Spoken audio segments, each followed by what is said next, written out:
పెద్దమ్మా, నా రాశి ఫలాల్లో నాకు ఈ కొత్త సంవత్సరం అన్ని విధాలా బాగుంటుందని రాస్తుంది. నా ప్రాబ్లమ్స్ అన్నీ కూడా సాల్వ్ అయిపోతాయి. అలాగే నా జీవితంలో కేవలం సంతోషాలు మాత్రమే ఉంటాయట. తెలుసు నాకు. అందుకే నీ జీవితంలోకి సంతోషాలు తీసుకొచ్చే ఏర్పాట్లు చేశాను నేను. ఏంటి ఏంటి ఆ ఏర్పాట్లు పెద్దమ్మా? బాబు అదినే. నీ ఆరోగ్యం ఇప్పుడు బాగానే ఉంది కదా ప్రశాంత్. ఇక నువ్వు ఇక్కడి నుంచి వెళ్ళిపో. ఏంటమ్మా ఇదంతా? ఎందుకు ఇలా మాట్లాడుతున్నావు? ఏం జరిగింది? ఈ ప్రశ్నకి సమాధానం నీకు చాలా బాగా తెలుసు నాన్న. ఆర్తి జీవితంలోకి పెద్ద ఆపద వచ్చింది ప్రశాంత్. యశ్వంత్ గారికి ఆర్తి గతం గురించి తెలిసిపోయింది. నువ్వు ఇక్కడే ఉంటే ఆ ఆపద ఇంకా పెద్దదవుతుంది. అలా జరగడం నాకు అసలు ఇష్టం లేదు. అందుకే నువ్వు సాధ్యమైనంత తొందరగా ఈ ఇంటి నుంచి, ఈ సిటీ నుంచి వెళ్ళిపోవాలి. అమ్మా, నువ్వేం చెప్తున్నావు నాకేమీ అర్థం కావట్లేదు. అయినా నేను ఎందుకు వెళ్ళాలి? లేదమ్మా, నేను ఎక్కడికి వెళ్ళను. బాబు చెప్పేది నిజమే. తను ఎక్కడికి వెళ్తాడు? అసలు ఏమైంది నీకు? సొంత కొడుకుని ఇంట్లోంచి వెళ్ళిపోమని అంటున్నావు. నన్ను క్షమించండి అక్కయ్య. ఈరోజు మీరేం చెప్పినా నేను వినదలుచుకోలేదు. నేను మిమ్మల్ని అగౌరవపరచాలని కాదు, కానీ ఇది ఆర్తి జీవితానికి సంబంధించిన విషయం. తన కాపురం ఇప్పుడు చాలా ఇబ్బందుల్లో పడింది అక్కయ్య. నేను ఏమైనా సరే ఆర్తిని తన భర్తతో కుటుంబంతో సంతోషంగా ఉండడం చూడాలనుకుంటున్నాను. నీ బుద్ధి క్షీణించినట్టుంది. పరాయి అమ్మాయి కోసం నీ కన్న బిడ్డని. అవును, నాకు కన్న బిడ్డ కంటే కూడా తనే ఎక్కువ. నేను ఒప్పుకుంటాను అక్కయ్య, ఆర్తికి నేను జన్మనివ్వలేదు. నాకు తనతో ఏ రక్త సంబంధమూ లేదు. కానీ కూతురు చేయాల్సిన ప్రతి పని తను చక్కగా చేసింది అక్కయ్య. ఎలాంటి అడ్డు చెప్పకుండా మేమేం చెప్పినా వింది.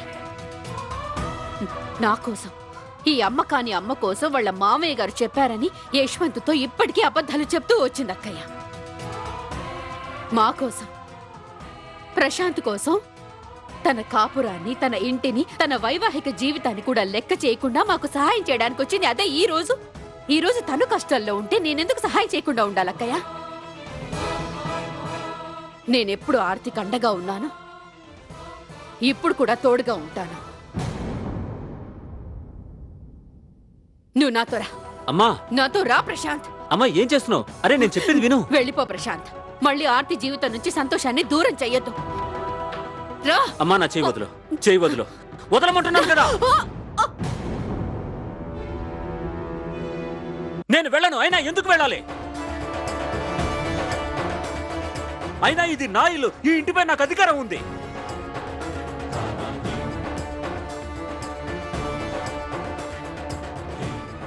చూడు, నన్ను నా ఇంటి నుంచి నువ్వు బయటికి పంపించలేవు. అర్థమైనా? చివరికి మళ్ళీ నువ్వు నీ అసలు రంగుని చూపించావు కదా ప్రశాంత్. అంత తొందరగా మర్చిపోయావా? నువ్వు ఇంట్లో అడుగు పెట్టినప్పుడు ఎదురుగా నిలబడే ధైర్యం కూడా లేదు కదరా నీకు. కానీ ఇప్పుడు నువ్వు కోలుకున్నాక నీకెంత శక్తి వచ్చేసిందంటే నీ అమ్మనే పక్కకి తోసేసేంతగా. ప్రశాంత్, ఈ రోజు నువ్వు ఇప్పుడు ఇక్కడ ఉన్నావంటే కేవలం మీ అమ్మా నాన్నల మంచితనం వల్ల, ఇంకా ఆర్తి నీపై జాలి చూపించడం వల్లనే. తన కాపురాన్ని కూర్చడానికి వెళ్తావా? నీలో అసలు మానవత్వం అన్నదే లేదా ప్రశాంత్? ఒక్క విషయాన్ని మాత్రం మర్చిపోకు ప్రశాంత్. నువ్విప్పుడు తీసుకుంటున్న ప్రతి శ్వాస ఆర్తి పెట్టిన భిక్షే. అర్థమైందా? అయినా ఏంటా భిక్ష? అంశు బోన్ నాకిచ్చి తనేం పెద్ద త్యాగం చేయలేదమ్మా. చూడు, అంశు జన్మకి ఆర్తి ఒక్కటే కారణం కదమ్మా.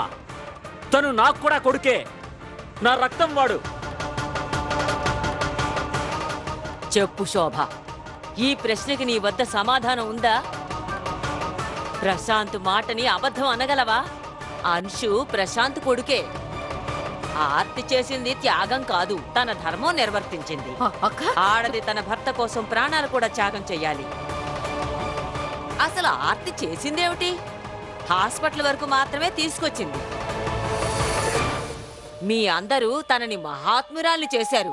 దేవి మహాదేవి అంటూ తనని రాత్రి పగలు పొగడడం మొదలుపెట్టారు. మీకు అసలు సమస్య ఏంటో తెలీదు, మీకేం తెలియదు అక్కయ్య. మీరు ఈ విషయంలో తల దూర్చకండి. నేను తల దూరుస్తాను. నువ్వెలాగైతే ఆర్తి జీవితానికి సమస్య వచ్చిందనుకుంటున్నావో అలాగే నేను కూడా ఇది ప్రశాంత్ అధికారానికి వచ్చిన సమస్య అనుకుంటున్నాను. ఈ రోజు నేను ఆర్తికి తన స్థాయి ఏంటో చూపించి తీరతా. బాబు ప్రశాంత్, నేను నీకిప్పుడు మాటిస్తున్నా, నీ భార్యని కొడుకుని ఎలాగైనా ఈ ఇంటికి తీసుకొస్తా. ఈ రోజు ఆర్తి ఈ ఇంటికి రాక తప్పదు. పద నాన్న. పదండి. వద్దు వద్దు వద్దక్కయ్య, మీరు అలా చేయటానికి వీల్లేదు. వీడి స్వార్థంతో కళ్ళు మూసుకుపోయి ప్రవర్తిస్తున్నాడు. మీరు వీడికి వంత పాడుతున్నారేంటి? ఇందులో తప్పే ఉంది? నీ బుద్ధి మందగించిపోయింది. వద్దక్కయ్య, అలా అనకండి. ఆరతి సంతోషంలో నిప్పులు పోస్తానంటే నేను ఒప్పుకోను.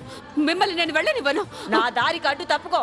తప్పుకో అక్కయ్య, శోభ. అక్కయ్య, నా మాట వినండి. చెప్పేది నీకే. నేను తప్పుకోను అత్తయ్య, తప్పుకోను అత్తయ్య.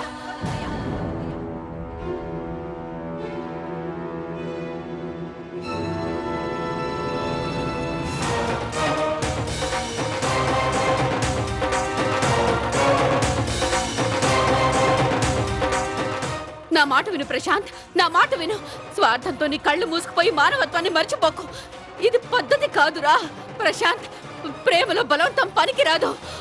అసలు నిజం ఏంటంటే ఆర్తి నిన్ను ప్రేమించడం లేదు. తన యేసు భార్యగా తన్నే ప్రేమిస్తోంది. నీతో ఎలాంటి సంబంధం లేదు తనకి. నా మాట అర్థం చేసుకో ప్రశాంత్.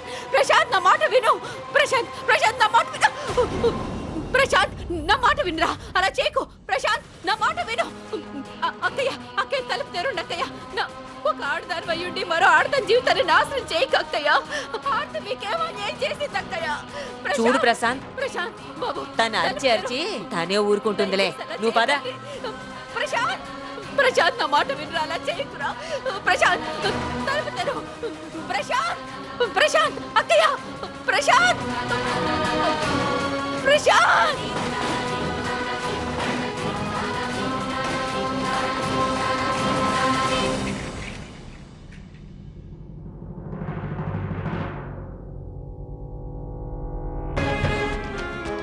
అక్కయ్య ఒప్పుకోదు. ప్రశాంతం తీసుకుని ఏషింటికి వెళ్తుంది.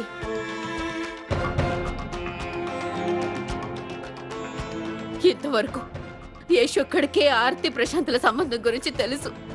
కానీ ఇప్పుడు అక్కయ్య వెళ్ళిందంటే ఆ కుటుంబం మొత్తానికి తెలిసిపోతుంది. ఏం చేయాలి? ఆర్తి కష్టపడి సాధించుకున్న సంసారం ముక్కలైపోతుంది. ఓ భగవంతుడా, ఏం చేయాలి నేను? ఎలా ఆర్తి సంతోషాన్ని, జీవితాన్ని కాపాడాలి నేను? నాకేం అర్థం కావడం లేదు. ఎలా?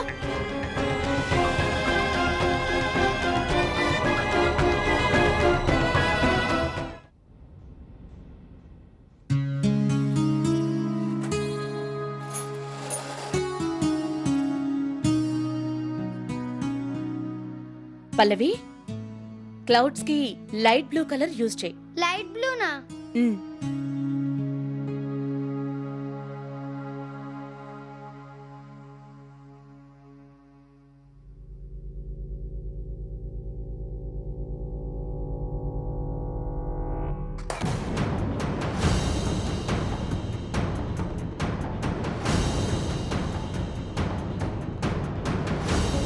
మమ్మీ చూడు మమ్మీ, అంశు ఇక్కడ ఏం చేశాడు?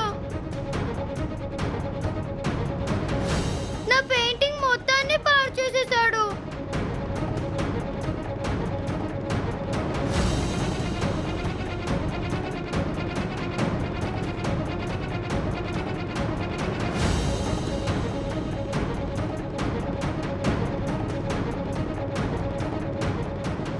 ఏంటంచు నువ్వు?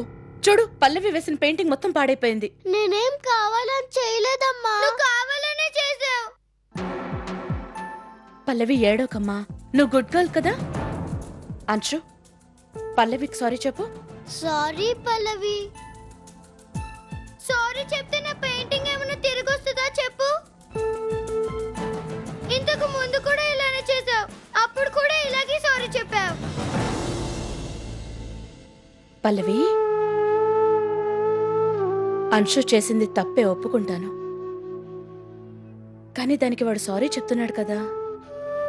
నీకో విషయం తెలుసా? ఎవరైనా మనస్ఫూర్తిగా సారీ చెప్తే దానర్థం తను చేసిన తప్పు తెలుసుకుని పశ్చాత్తాపడుతున్నాడు అని, తన తప్పును తను తెలుసుకున్నాడు అని.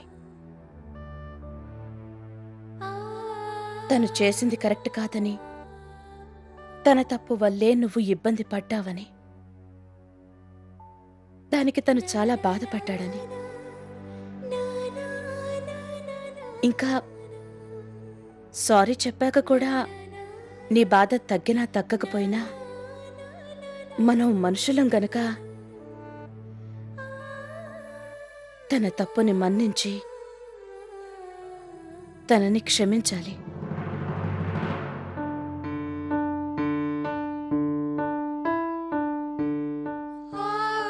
నీకు మరో విషయం తెలుసా? ఈ చిన్న మాట ఉందే, అది మన మధ్య ఆనందాన్ని నింపుతుంది. మంచి మనసుతో సారీ చెప్తే అన్నీ సర్దుకుంటాయి.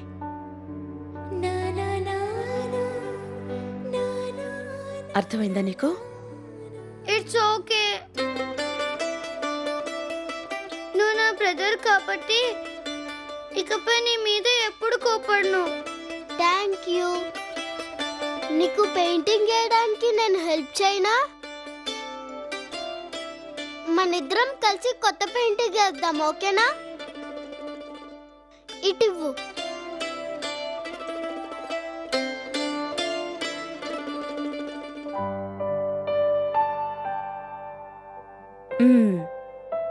ఇప్పుడు మా పావని బేబీ డాల్లా ఉంది. ఇక మీరు త్వరగా పెయింటింగ్ కంప్లీట్ చేసేస్తే మమ్మీ మీకు చాక్లెట్స్ ఇస్తుంది. Okay mummy.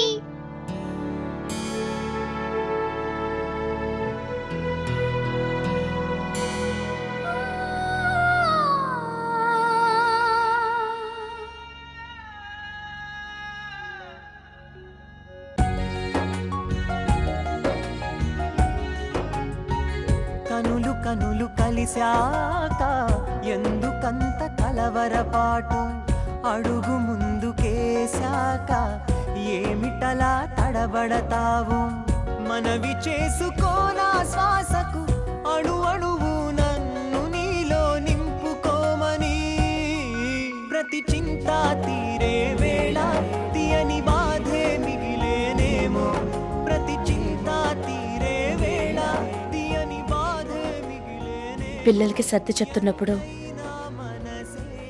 ఒక్క విషయం అర్థమైంది యశ్వంత్ గారు.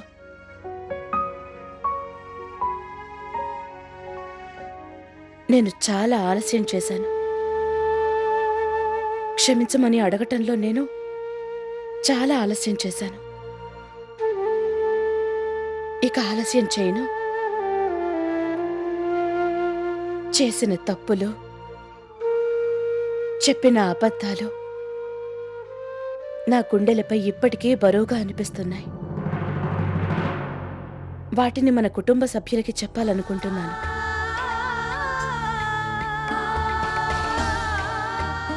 వాళ్ళు నా మీద చాలా నమ్మకం పెట్టుకున్నారు. నేను వాళ్ళ నమ్మకాన్ని వమ్ము చేశాను. వాళ్ళు నన్ను ఎంతగా శిక్షించినా సరే దాన్ని ఆనందంగానే స్వీకరిస్తారు.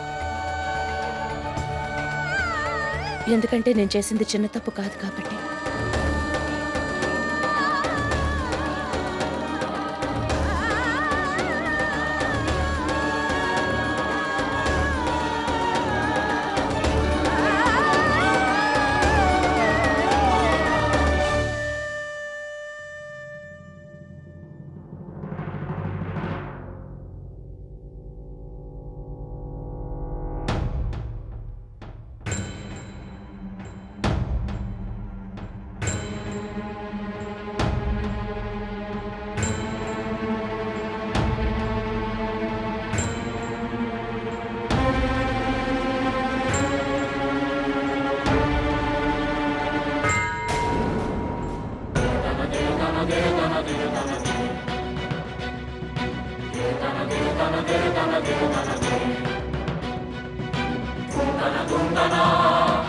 తుంగన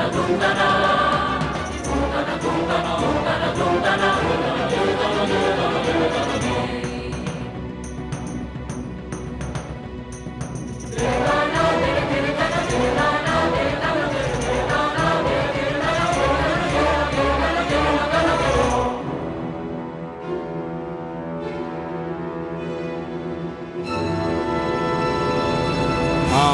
ఇది చూడండి అమ్మా, ఇప్పుడే కొత్తగా మార్కెట్లోకి వచ్చింది.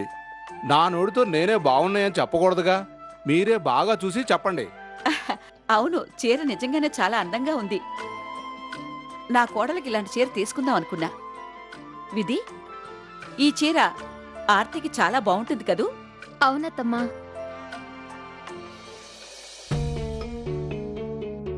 అరే ఆర్తి, నువ్వే వచ్చేసావా? ఇలా చూడు, ఈ చీర నీకోసమే సెలెక్ట్ చేశాను. బాగుంది కదూ? అమ్మా ఆర్తి, నీకు నచ్చిందని నువ్వే సెలెక్ట్ చేసుకో. ఎన్ని కావాలంటే అన్ని తీసుకో. యశ్వంత్ గురించి ఆలోచించుకో, నేనున్నాను. అవునార్తి, అత్తమ్మ పూర్తి సపోర్ట్ మనకే ఉంది. చూడు. ఖర్చు పెట్టాల్సిన సమయం వచ్చినప్పుడు ఆలోచించవు కదా గాయత్రి.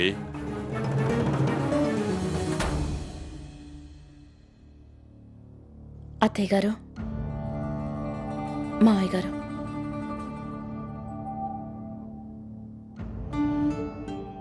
నేను మీతో ఒక ముఖ్యమైన విషయం మాట్లాడాలి.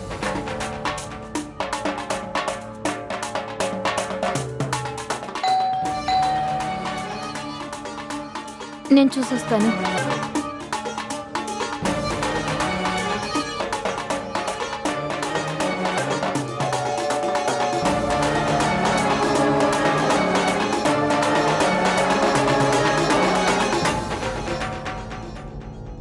ప్రశాంత్ గారు, బామ్మగారు, మీరా? నమస్తే. రండి, లోపలికి రండి. రండి. అత్తమ్మా, మావయ్య గారు, బామ్మగారు, ప్రశాంత్ గారు వచ్చారు.